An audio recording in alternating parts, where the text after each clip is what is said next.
मैं श्रीमती उमा यादव शासकीय उच्चतर माध्यमिक विद्यालय कन्यावाड़ा बालोद से। पिछली कक्षा में मैंने आपको बताया था लाभ प्राप्ति अनुपात की गणना, त्याग व प्राप्ति की गणना। आज मैं बताऊंगी आपको ख्याति का समायोजन। क्या चीज? ख्याति का समायोजन। विद्यमान साझेदार के लाभ हानि विभाजन अनुपात में जो परिवर्तन होता है वो क्या है? तो एक साझेदार क्या है? जब एक साझेदार दूसरे साझेदार में उसके लाभ का कुछ भाग क्रय करता है।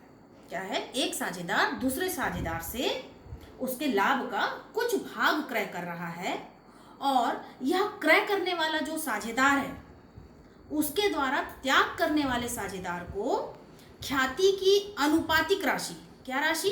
अनुपातिक राशि का भुगतान कर ऐसी हानि की पूर्ति की जाती है। और यह हानि या क्षति पर पूर्ति जो है उस भाग के बराबर होती है जितना ही उसको लाभ हो रहा है। जितना जो लाभ हो रहा है उसी की वो हानि की पूर्ति होती है। तो हम इसे ख्याति का समायोजन की पंजी प्रविष्टि करते हैं। यहाँ पर पंजी प्रविष्टि क्या होती है? इसमें दो लोग निकलेंगे, एक को नफा होगा तो दूसरे को जाहिर सी बात है नुकसान होगा। तो जिसे फायदा होगा वो नफा वाला साझेदार होगा और जिसे नुकसान होगा वो त्याग वाला साझेदार होगा। तो पंजी में क्या होगा? जो नफा साझेदार है वो विकलन हो जाएगा और त्याग करने वाला साझेदार जो है वो समाकलित हो जाएगा। तो बच्चों, आज मैं इसी का एक प्रश्न आपको हल करके बताऊंगी। प्रश्न है, अशोक, अनिल व सुनील एक फर्म में साझेदार हैं जो 4:3:2 के अनुपात में लाभ हानि वितरित करते हैं। ख्याति पुस्तकों में नहीं है पर उसका रुपये 36,000 रुपये मूल्यांकित किया गया है। साझेदारों को समान अनुपात में लाभ हानि बांटना निश्चित किया है। उपर्युक्त परिवर्तनों का लेखा कीजिए। यहाँ पर आपको लेखा भी करना है। वह अनुपात परिवर्तन के कारण प्रत्येक साझेदार का त्याग व प्राप्ति को बताइए। तो त्याग व प्राप्ति अनुपात का मैं पिछली कक्षा में आपको बता चुकी हूँ। सबसे पहले हम क्या करेंगे? जो साझेदार हैं उनको लिख लेंगे। हमारे साझेदार कितने हैं? अशोक, अनिल और सुनील। पुराने अनुपात से नया अनुपात घटाते हैं तो सबसे पहले हम पुराना अनुपात लिख लेते हैं। पुराना अनुपात प्रश्न में दिया हुआ है 4:3:2। 4 3 7 और 2 9। क्या दिया है? पुराना अनुपात 4:3:2। और ऐसे ही नया अनुपात हमारे पास क्या दिया है? अशोक का 1, अनिल का 1 और सुनील का 1। समान अनुपात है यानी कि क्या होगा? 1:1:1। तो अब हम इसको फॉर्मूला में लगा लेते हैं। पुराना अनुपात माइनस नया अनुपात। तो सबसे पहले हमारे पास पहला साझेदार कौन है? अशोक। पहला साझेदार कौन है? अशोक। अशोक का अनुपात क्या है? 4 और इसकी टोटल कितनी आई? 9। तो इसका अनुपात क्या है? 4/9। वैसे ही नया अनुपात देख लीजिए, इसका टोटल क्या होता है? 3। तो अशोक का अनुपात क्या हो गया? 1/3। इसका हम क्या निकालेंगे? एलसीएम, लघुत्तम समापवर्तक। 9 और 3 का लघुत्तम निकालेंगे तो क्या आएगा? 9। अब हम क्या करेंगे? नीचे हर से भाग दे देंगे। तो 9 को 9 से भाग देंगे तो कितनी बार गया? 1 बार गया। जो 1 बार गया है उससे हम अंश को गुणा कर देते हैं। 4 एकम 4। दूसरे का भी देख लेते हैं। 9 को किससे भाग देंगे? 3 से भाग देंगे। हर हमारा 3 है तो कितनी बार गया? 3 तिया 9। जो 3 बार गया उससे हम क्या करेंगे? अंश में गुणा कर देंगे। तो कितना आ गया? 1 × 3, 3 आ गया। 4 में से 3 गया, 1 बचा। हमारा अनुपात क्या आ गया? 1/9। और आपको मैंने बताया हुआ है कि जो आंसर प्लस में आएगा वो क्या कहलाता है?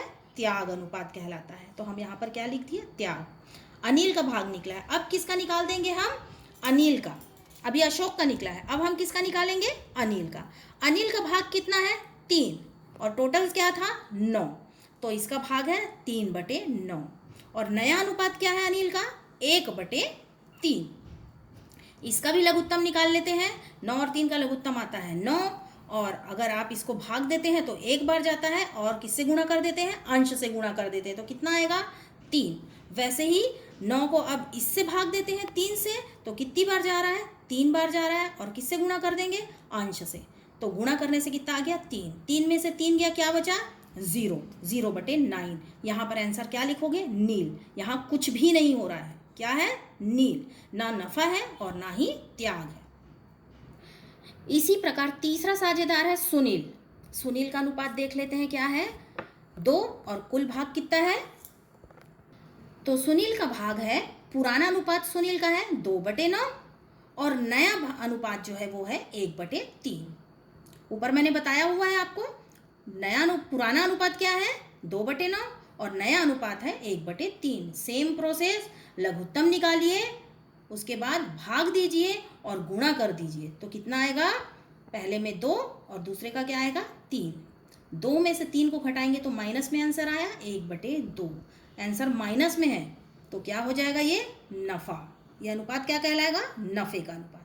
अब प्रश्न में हमको दिया हुआ है ख्याति। ख्याति का मूल्य दिया है 36,000 रुपए। अब इस ख्याति की गणना कर लेते हैं। ख्याति की राशि प्रश्न में दिया है 36,000।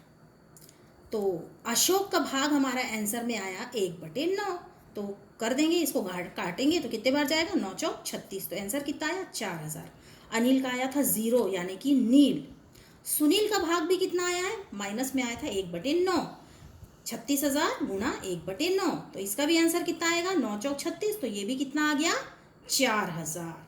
तो अब हमको यहाँ पर बताना है कि इनका प्राप्ति और त्याग का अनुपात क्या है। तो अशोक का क्या आया 4,000, ये प्लस में था तो प्राप्त होगा, और सुनील का जो आंसर था वो माइनस में था, -1/9। तो अशोक जो है वो 4,000 रुपये प्राप्त करेगा और सुनील जो है वो 4,000 रुपये त्याग करेगा। तो इसकी अब जनरल प्रविष्टि बना लेते हैं। जनरल प्रविष्टि का वही रहेगा फॉर्मेट, क्रमांक, विवरण, छोटा सा पतला सा बनता है खाता, पृष्ठ, संख्या, विकलन राशि और समाकलन राशि, ये हम 11वीं में पढ़ चुके हैं। तो सुनील जो है, सुनील का पूंजी खाता विकलन हो जाएगा और अशोक के पूंजी खाते से, और राशि जो है इनकी विकलन में 4,000 और समाकलन में 4,000, और विवरण हम लिख देंगे ख्याति के समायोजन का लेखा। तो बच्चों, ख्याति के समायोजन का जितना भी प्रश्न और उदाहरण आपके बुक में दिया है, इसी मेथड से आपका सारा बन जाएगा। सबसे पहले हमको क्या निकालना रहेगा, अनुपात निकालना रहेगा, जिसमें पुराना अनुपात में से नया अनुपात घटा देते हैं और हमारा लाभ व त्याग का अनुपात निकल जाएगा, और उसके बाद ख्याति का विभाजन कर देते हैं और उसके बाद पंजी प्रविष्टि बना देते हैं। इस प्रकार से इसी माध्यम से सारे प्रश्न हम बना लेंगे। Thank you.